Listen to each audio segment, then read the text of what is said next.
Oke, baik, selamat malam Bapak, selamat malam teman-teman sekalian. Selamat bertemu kembali di pertemuan ke-15 dari buku ke-15 dalam mata kuliah Sosiologi Terapan.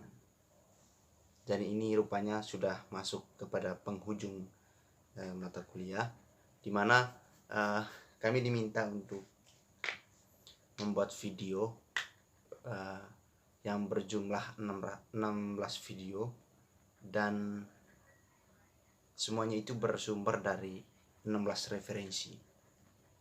16 referensi ini sebagai pijakan paling dasar untuk kami dalam memahami satu mata kuliah yang disebut sebagai mata kuliah Sosiologi Terapan dalam nomenklatur sosiologi itu sendiri. Oke, pada kesempatan ini teman-teman dan pemirsa semuanya, dalam video kali ini sebelum saya melangkah lebih jauh, saya sebagai insan yang beriman, saya patut menyampaikan pujian dan syukur pada Tuhan Yang Maha Kuasa karena atas cintanya, atas kebaikannya, serta atas kemurahan hatinya, sampai detik ini kita masih memperoleh nafas kehidupan.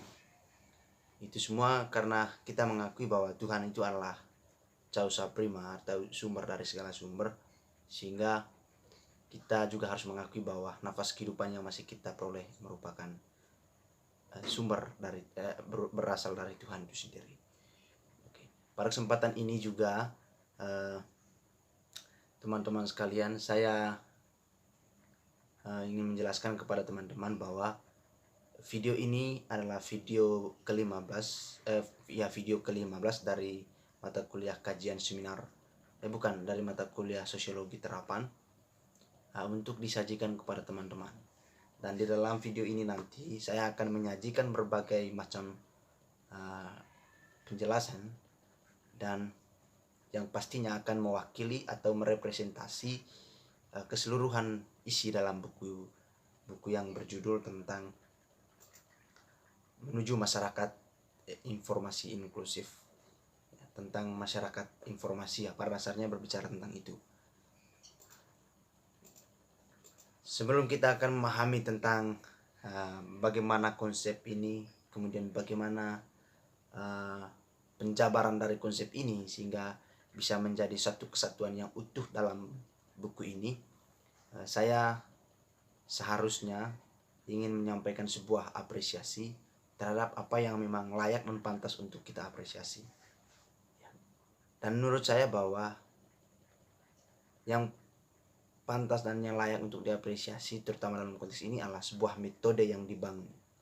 Metode ini merupakan sebuah iklim yang sangat baik untuk menciptakan suatu kualitas intelektual mahasiswa. Bahwa dalam sistem pendidikan Indonesia memang mahasiswa itu masuk dalam jenjang pendidikan yang paling tinggi, sehingga kualitasnya betul-betul ditempa untuk kemudian bisa menghasilkan output yang memang betul-betul sesuai dengan harapan masyarakat ya.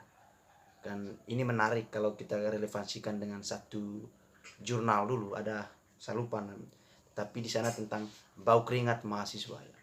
Ingin masyarakat sedang menanti bau keringat itu, menanti sebuah perjuangan mahasiswa itu sendiri, bagaimana dia betul-betul menjadi mahasiswa yang berintelektual untuk bisa mendedikasikan dirinya nanti atau bisa mendedikasikan diri dalam adaptasinya dengan kehidupan bermasyarakat secara umum. Pada kesempatan ini juga teman-teman sekalian, sebetulnya bahwa saya ingin menyampaikan sebuah apresiasi terhadap metode ini, bahwa di tengah pandemi COVID-19 langkah semacam ini merupakan langkah yang tidak menimbulkan sebuah degradasi terhadap satu aspek kehidupan kita ya, yang disebut sebagai aspek pendidikan, dunia pendidikan. Karena kalau kita lihat memang nyaris hampir semua aspek itu mengalami degradasi akibat eksistensi COVID-19 ini. Sehingga kemudian cara yang semacam ini sebetulnya ingin menjadi portal atau ingin menjadi sebuah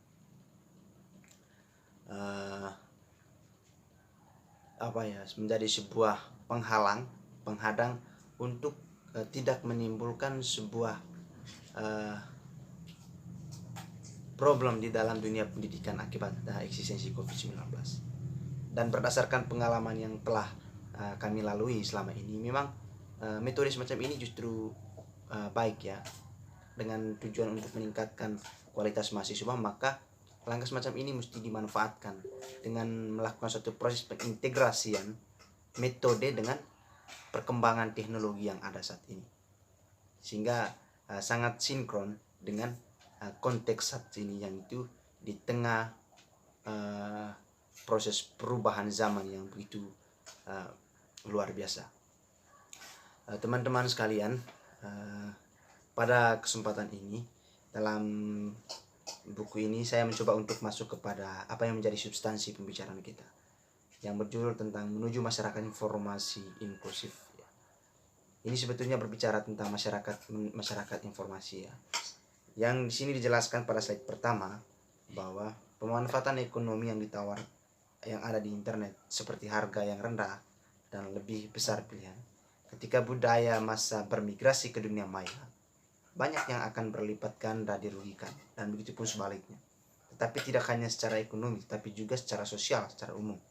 Dengan menyusun belanja sosial dan ketidakpedulian politik dalam menangani informasi yang masalah, ya, perpecahan ini kemungkinan akan tumbuh lebih kuat. Memang berbicara soal problem atau perpecahan ini memang menjadi sebuah fenomena yang rentan dalam realitas kehidupan kita ya.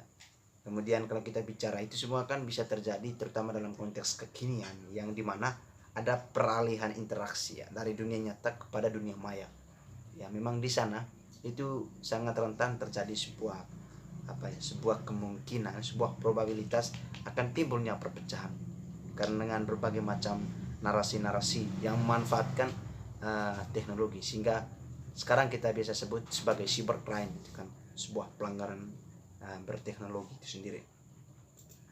Kemudian dalam slide berikut juga itu dijelaskan bahwa hak-hak sipil dan politik telah diuji dimanapun lembaga demokrasi menutup kesempatan orang untuk berpartisipasi dengan pijakan yang sama, karena akses yang tidak setara ke jaringan komputer dan komunikasi penting.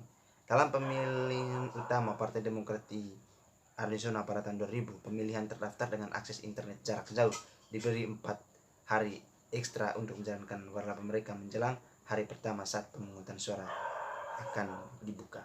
Nah, ini memang menjelaskan tentang soal demokrasi dengan perkembangan teknologi, bahwa memang ada manfaatnya terutama dalam proses pemilihan. Yang berikut juga teman-teman sekalian, dalam slide berikut dijelaskan buku ini menawarkan beberapa ide tentang bagaimana bermigrasi ke dunia maya dan menghindari perangkat pengecilan sosial.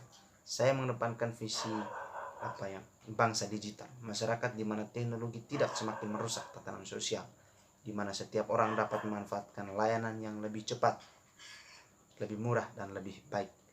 Dan tentu saja teknologi bukanlah masalahnya.